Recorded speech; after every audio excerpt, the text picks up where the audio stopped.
50 days weight loss சேலஞ்சோட டே 8 இன்னைக்கு காலையில எப்பவும் போல எம்டி ஸ்டமக்ல வெயிட் வந்து செக் பண்ணலாம். 61.65 வந்து இருக்குது. அதுக்கப்புறமா எம்டி ஸ்டமக்ல வந்து ஒரு பிளாக் காஃபி தான் இன்னைக்கு வந்து நான் குடிச்சேன். அதுக்கப்புறமா வந்து காலைல பிரேக்ஃபாஸ்ட்டுக்கு 2 ப்ரௌன் பிரெட், அது கூட வந்து தக்காளி சட்னி, அதுக்கப்புறமா வந்து 2 அவிச்ச முட்டையில பெப்பர் சால்ட் போட்டு சூப்பரா வந்து சாப்பிட்டாச்சு காலைல பிரேக்ஃபாஸ்ட். இந்த 50 டேஸ் வெயிட் லாஸ் சேலஞ்ச் டீடைலா டிப்ஸ் அண்ட் ரெசிபிஸோட லாங் வீடியோ யூடியூப்ல ஷேர் பண்ணிட்டு இருக்கேன். மிஸ் பண்ணாம வாட்ச் பண்ணுங்க.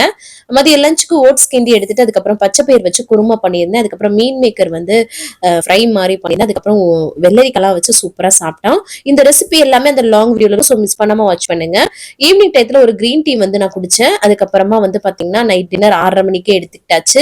2 சின்ன சப்பாத்தி, அதுக்கப்புறமா அதுல வந்து மீன் மேக்கர், அப்புறம் பச்சை பயிர் குருமா இருக்கு இல்லையா, அதெல்லாம் வச்சு டின்னர் முடிச்சுட்டு சூப்பரா வந்து கம்ப்ளீட் பண்ணியாச்சு. இந்த மாதிரி சூப்பரான ஐடியாஸ் டிப்ஸ் எல்லாமே வந்து கொடுத்துட்டு இருக்கேன். மறக்காம மிஸ் பண்ணாம வாட்ச் பண்ணுங்க. கடைசியா வார்ம் வாட்டர் குடிச்சு கம்ப்ளீட் பண்ணிட்டேன். தேங்க்ஸ் ஃபார் வாட்சிங். பாய். எரும மாடு.